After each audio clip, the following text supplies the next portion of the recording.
Greetings from the past before the time travels, and welcome back to another episode of The Ladder. My name is Ty and we left off with Rebecca in the Ermengarde mansion. And move on. No shadows or dark clouds. Only amicable smiles and cordial handshakes. The usual pleasantries as Mrs. Cooper leads them out the mansion like a graceful host. None of the group seems to have noticed it. And even as I force my breathing to calm down, keep my eyes trained on their backs, and wait for something to happen, it doesn't come back. She returns a moment later. Gently, she closes the great doors behind her, but there's a smile on her lips and an extra skip in her step when she walks back to me. Whatever she was discussing with the group had put her in a good mood. Even she appears to have not observed anything odd. Was I just seeing things? Glad that was over. It's been a long day. I thought for sure we're going to... hey, are you sure you're doing okay? You look a bit green. It's all good. I'm actually still recovering from a cold. Weather's been crazy lately. That must be it. The weather, the stupid cold, and the friendly warnings I'm too stubborn to listen to. As much as I hate to admit it, Isabella's right.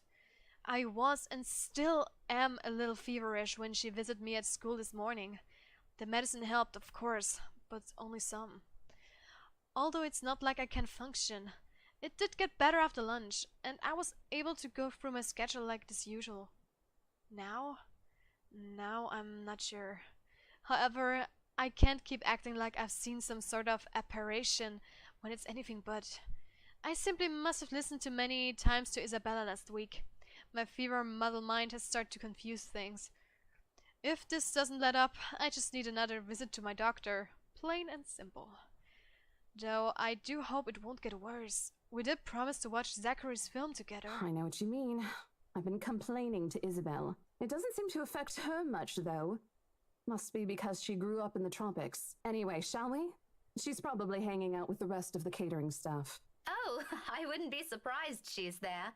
She eats like 10 hungry men when she isn't feeling well. Lead the way. With a small nod, she gestures for me to follow. I do so without much thought, finally putting everything in the back of my mind. Oh, update Joel. October 21st. Where are we? Yeah. Was it this one?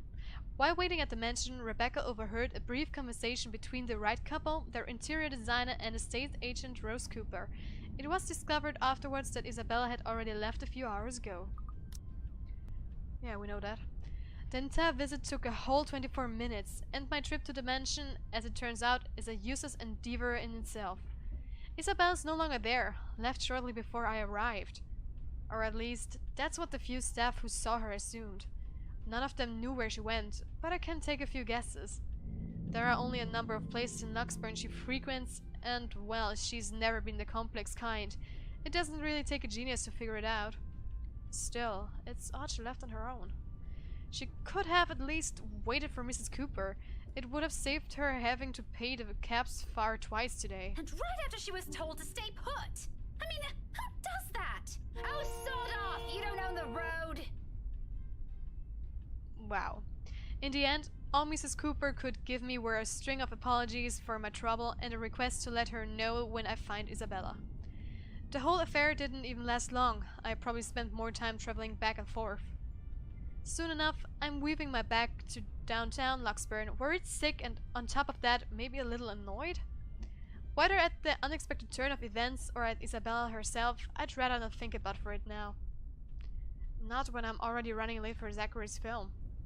Besides, I'm perfectly sure that's where I'll find her. As one would expect, people are already gathered at the movie house when I get to it.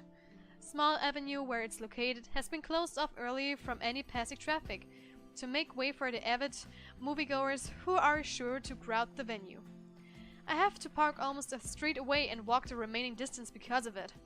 Looking for them has taken a while in a crowd this big, but I eventually spot them near the entrance. Thanks to Zachary mostly. And like I've surmised, Isabel's with them. I knew it. Wasting no time, I march over to the little group. Words filled with concern tumble out of my mouth before I can stop myself. Isabella! Oh, thank goodness. Becca, you're just in time. An odd expression crosses her face as I hold it with both hands, but I ignore it in favor of getting a good look at her, forcing her to keep still and fix her gaze at me. Becca, you're squishing my face. How are you? Are you all right? Oh Why man. wouldn't I be? Flashback to the beginning of the letter. There doesn't seem to be any visible injury, nor does she appear to be in pain. Apart from her confused frown at my questions, she looks pretty much like how she would any other day. Even so, you can't really tell those things with her at first glance. The last time she got sick, she never bothered to call anyone, even me, who lives right next door. If I hadn't checked on her then, she probably would have died on her bed with the rest of us none the wiser. It's one thing we laugh about it now, but moments like those also teaches you something about a person. If anything, it has given me more reason to constantly worry about her. And the moment a familiar name comes up, I know my concerns right now aren't completely baseless. Rose called me earlier. Her expression swiftly changes, and gently as she can, Isabella pushes my hands away. Yet, even before she says anything, I already have a hunch how this whole thing will play out. Oh, no, everything's good. Rose covered for me at work today. That's not what I'm talking about. How's your head? Then and there, the whole conversation goes down as I've imagined. She dodges my hand when I reach for the back of her head, intending to check she said injury myself. Even makes a show of hiding behind Zack just to avoid me. Instantly, what's supposed to be a simple injury dissolves into a shameless game of tag. Shouting and chasing, like none of us can be bothered to act like the full-grown adults we are supposed to be. Including Ashton! I won't put it past Isabella, but Ash? Out of everyone? In fact, if that stupid smirk on his face tells me anything, he finds this whole mess amusing. Oh, for the love of... Isabella, this isn't a laughing matter. She did look pale when I saw her. Wow, thanks a lot, Ashton, you traitor. I'll get you back for this. Just What? I'm just saying it as Oh. it is. Sure. Dang! If you Not mentioned this real. earlier, we wouldn't be having this conversation right now. There's a moment's pause. My hand stills mid-air as my attention shifts to Ashton, and the words he leaves hanging between the four of us. He doesn't meet my eye. I don't think he's even aware of what he said. But the meaning in each syllable alone is clear. And they echo. They sting. They burn. I'm sorry. Saw her? Yeah, they arrived together. Bella looked fine to me then. I don't know. Of course. Of course! Why else would Isabella leave on her own after being told to stay put? After that little chat about money this morning? Something close to silence fall while I mull over the words. Both what's already been said and what's left unspoken. When I do find my voice, it only reeks with nothing but bitter, unpleasant thoughts. Thoughts I quickly stamp out before the surface. Thoughts I hide the best. I can in the deepest part of my mind, locking it away for no one to see. Oh, that's good. At least she didn't have to travel alone, right? At least. Good. No. Yet, try as I might, the green-eyed monster easily rears its ugly head. Envy. Like it always does every time his gaze lingers a second longer. Every time he smiles in a manner far too gentle, far too sincere, whenever he thinks no one can see. Every time my mind suggests his words mean more than they should. Every small, little thing. Despite what he says, despite his tone. Look, you guys. For all I know, it may just be the same kind of fondness born from friendship. Maybe I'm simply overthinking like he often tells me. Or maybe there really is something there. But in his short display of impatience, I know the whole of it is just for show. After all, growing up together with him didn't teach me nothing about him. For whose sake it is this time, though? For him? For Zachary? For her? Or for me? That I can't tell. If she says she's okay, then there's nothing we can do about it. It's not like we can stop her either. True. Besides, she's still acting like the same old Isabella to me, if she can still run around like that. Why are you taking her side? I'm not. No. But if she wants to watch Zach's movie with us, I'm not going to stop her. She's probably the one looking forward to it the most. Ash, that's... You, of all people, should know... Tell you what, if I notice something amiss with her, I'll take her to the nearest hospital myself. Is that good enough for you? My mouth's open, then snaps shut almost as quickly, forming a thin, hard line instead. I can't respond. Not because there's nothing to say. On the contrary, there's plenty. So many things I can use to reason and get him to agree. But because he speaks with much certainty, with much reassurance, it feels like there isn't even a choice. All I can give is a long deep breath and a reluctant nod in the face of it. Before I can get a grip of myself and my own weakness, the mood immediately shifts and I'm being tackled into a hug. Thanks, Becca. It's always been you with him, isn't it? Did you say something? Me? Nothing. Don't mind me. A lie, obviously. What else can it be? Each and every smile, a tiny effort to keep things as they are, or so I tell myself. Little do I know, this is merely a preamble. It starts out quickly and without fanfare, amidst friendly jibes and harmless teasing, with a scrap of paper fluttering harmless to the ground. Ah, the letter. One that looks suspiciously like a cheap Halloween prank, no matter how you look at it. And yet, despite how ludicrous it all is, Isabella stubbornly insists, as if her whole life depends on acknowledging the truth in their story. Does she even realize how absurd she sounds now? Cribbins, even my students wouldn't fall for this. Isabella, aren't you taking this a bit too far? We know that. She doesn't give me time to regret nor think over my choice of words. From there, it escalates, grows into an argument too petty even for our standards as adults. Before we know it, one after another, harsh, scoffing words are being spoken. It's not a joke! Will you guys listen to me first? I saw something in the house earlier. It stood. If I hadn't Yeah, we know gotten... that, we Right. know that, we There's know that, also- But we it's know that. real! We know that. Hallucination. It We know happens that. I after don't want to all see your in scary danger. face. Go away. But someone has to be patient in all this. And however much my own has already been frayed earlier, there's no one else.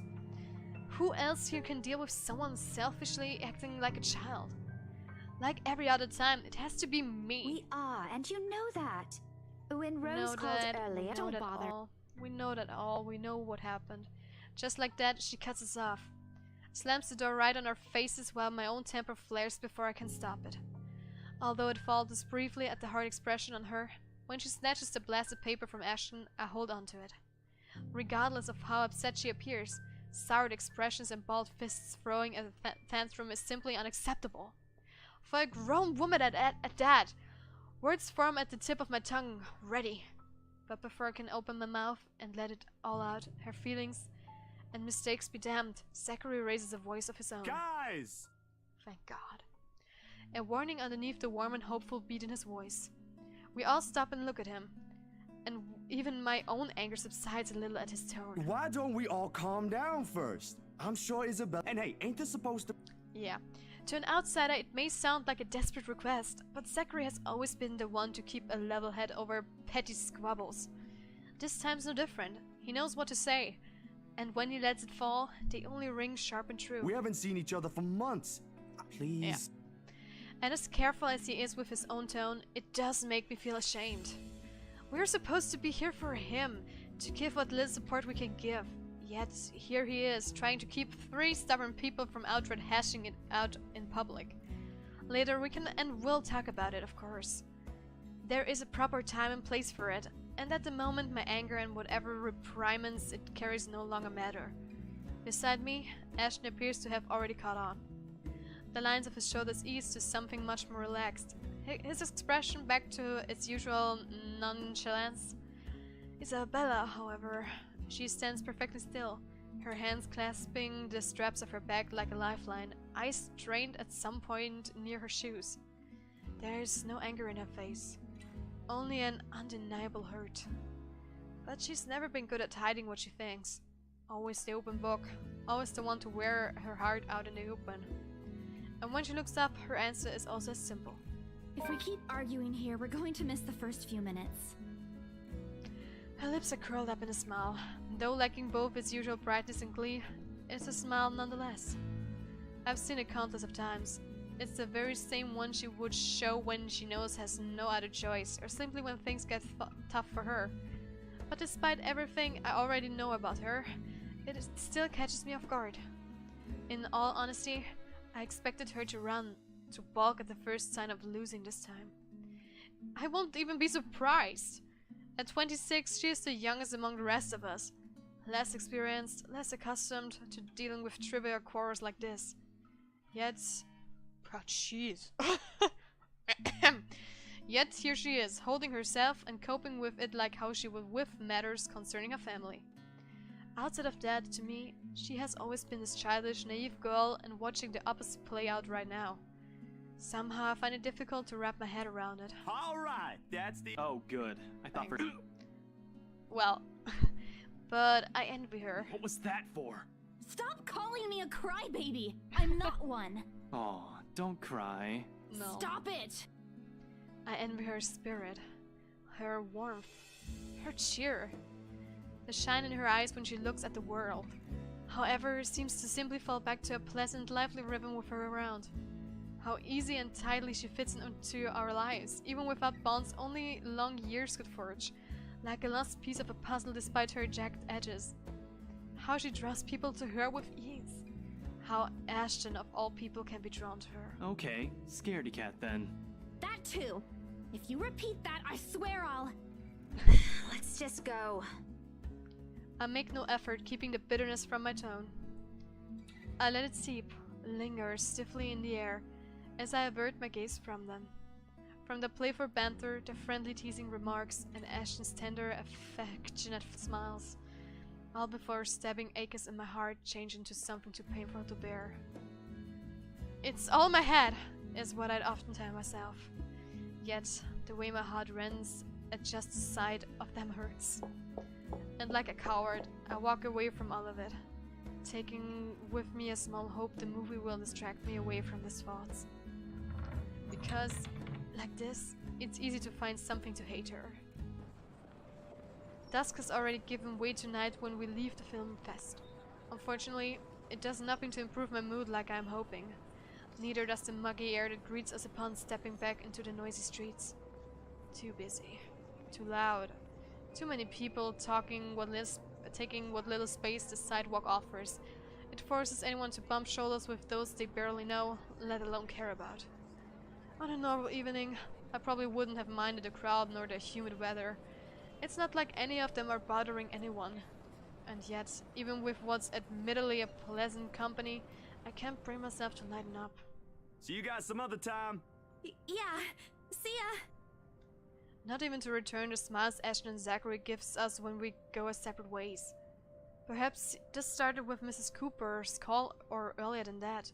Maybe even the moment I left bed this morning. Bloody hell, it could have been because of that sewed-in letter for all I know. I couldn't care less at this point.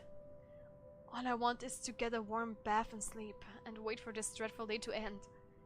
Now, if only Isabella would stop babbling, then maybe this dull throbbing at the side of my head won't turn into a full-blown headache too. Zach did a pretty good job with his movie, didn't he? Even though Ash said he ran into some trouble late into filming. But I knew he had it in him. It's not like I didn't believe he couldn't do it. I mean, did you see his face after the credits rolled? This is All new. those months he worked on this, and everything's finally... You weren't even watching. Only the first minutes. I watched the rest of it, I swear. Besides, Ashton was the one who wouldn't stop asking questions. Well, why do we still need to talk about this then? I liked it. Ash liked it. You liked it. Shouldn't you be telling that to Zachary in person? I'm sure he'll appreciate it better than I ever will. I know that, but maybe there's something you want to say? Zach had you check the scripts before he went through everything, didn't he? You also worked on it, even if it was only for a short time. So, maybe you want to... I don't bother waiting for the rest. The moment I spot my car, I immediately make a quick beeline for it. Knowing her, this is merely another attempt at starting a conversation, just so we will have something to fill the dead air, to replace the strained atmosphere we have summer walked it to. One thing, the very thing, I'm not too keen to deal with at present. Behind me, Isabella also changes her pace to match mine, her soft strides growing brisk and uneven in order to catch up. A small part of me half expects she will suddenly trip. She is not a clumsy sort, but there are definitely times when she can be the least coordinated person on the planet. Becca, hey! Oh no. Wait for me! Well, it seems that Becca is still pissed at her because she's in love with Ash, and well, I guess Ashton's love interest is still Isabelle, and I think there's something going back to him from her side, and I ship them so much. But that's it for this episode. Thank you so much for watching. Leave a like, subscribe to my channel. If you're already subscribed, click on the notification bell down below so you get notified when I upload my videos. Share us on all your social media, and guys, I will see you in the future or back in the letter. Bye bye.